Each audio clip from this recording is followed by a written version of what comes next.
여야의 대선 본선 레이스가 본격화한 가운데 더불어민주당 이재명 대선 후보가 오늘은 청년층 공략에 나섰습니다. 네, 현장에 나가 있는 취재기자 연결합니다. 방현덕 기자 전해주시죠. 네, 이재명 후보는 방금 전 국회에서 열린 가상자산 간담회에 참석해서 가상자산에 대한 과세 시점을 내년 초에서 1년 늦추겠다고 공약했습니다. 가상자산의 주요 투자자인 청년들의 표심을 겨냥한 공약으로 해석됩니다. 이 후보는 가상자산도 메타버스와 같은 하나의 신세계지만 가상자산 시장을 터부시하다 보니 조세로 불이익을 주려는 경향이 있다고 말했습니다.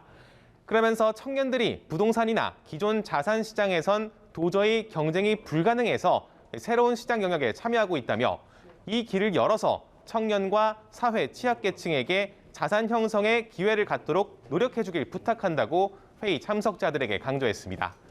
이 후보는 오후에는 당사 후보실에서 데니얼 크리튼 브링크 미 국무부 동아태 차관보, 또 크리스토퍼 델 코소 주한 미 대사 대리와 접견합니다. 대선 후보가 된 이후 첫 번째 외교 행보입니다.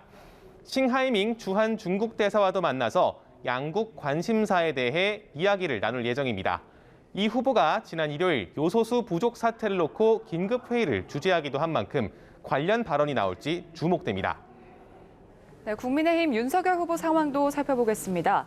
어제부터 1박 2일 호남 일정을 소화하고 있죠. 오늘은 어떤 행보를 하고 있습니까?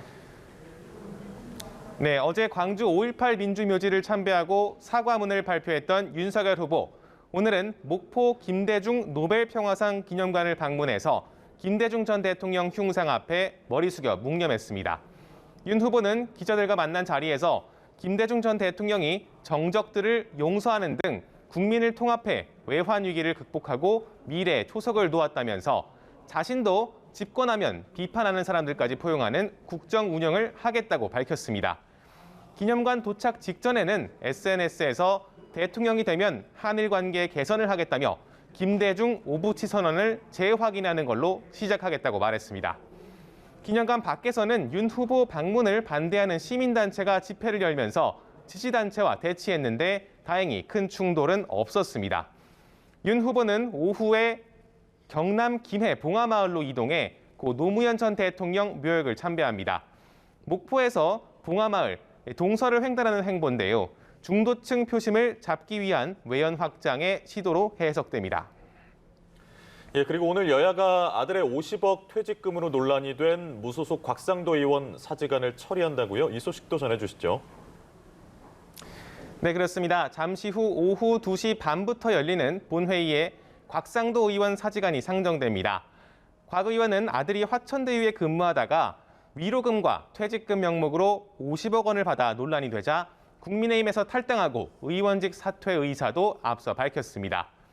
여야가 상정에 합의한 만큼 통과가 예상됩니다. 본회의 이후에는 국회 윤리특위도 열립니다.